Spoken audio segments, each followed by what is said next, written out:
ఎవరు ఇచ్చింది? వెంకయ్యనాయుడు. వెంకయ్య తర్వాతన ఏది అడిగింది కాంగ్రెస్ ఇచ్చింది. కాంగ్రెస్ ఇవ్వలేదు కాబట్టి మేము వచ్చాక ఇస్తామన్నారు. మాట్లాడిన పదమేమో స్టేటస్ ప్యాకేజ్, దాన్ని తెలుగులో ట్రాన్స్లేషన్ స్టేటస్ ఇవ్వబోతున్నాం అన్నారు. అది స్టేటస్ అనుకున్నారు అందరూ. ఇప్పుడు అక్కడ కూడా అదే స్టేటస్ బేస్డ్ ప్యాకేజ్. అంటే స్టేటస్ వల్ల వచ్చే సంపాదన ఇస్తారు. మనకు కూడా అప్పుడు ఇచ్చారు 14,000 కోట్లు 15,000 కోట్లు.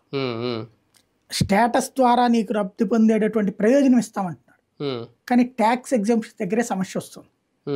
వస్తే అద్భుతం, కాకపోతే అది దేశంలోని ఒక ఊరికి ఒక రాష్ట్రానికి వచ్చేస్తే మిగతా రాష్ట్రాలన్నీ రచ్చ చేస్తే దేశవ్యాప్తంగా గొయ్యి తవ్వుకున్నట్టు అవుతుంది. అందుకోసమనే అది జరగట్లా. కూటమికి మద్దతు ఇచ్చిన నితీష్ కుమారే అడిగినప్పుడు ఆంధ్రప్రదేశ్లో టీడీపీ జనసేన పాయింట్ రేజ్ చేయదా? అంటే ఇప్పుడైతే సైలెంట్గా ఉన్నారు వాళ్ళు. రేజ్ చేయకపోతే ప్రస్తుతం ప్రతిపక్షంగా ఉన్న వైసీపీకి అదొక అవకాశం అవుతుందా? లేదా లాస్ట్ టైం మేము అడగలేదు కాబట్టి ఇప్పుడు ఎందుకు వీళ్ళని కెలకడం, సైలెంట్గా ఉండడం కూడా అది కూడా వాళ్ళకి ఒక ఇది అవుతుందా? ఇబ్బంది అడుగుతూనే ఉంటారు. వైసీపీ వాళ్ళు ఈవెన్ అధికారంలో ఉన్నప్పుడు కూడా అడిగారు.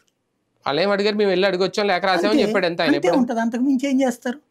కేంద్రంతో కొట్లాడడం ఎవరు చేస్తారు? ఇప్పుడు ఎవరు చేయరు, ఇద్దరు కూడా. ఇప్పుడు కూడా మళ్ళీ కావాలంటే పార్లమెంట్లో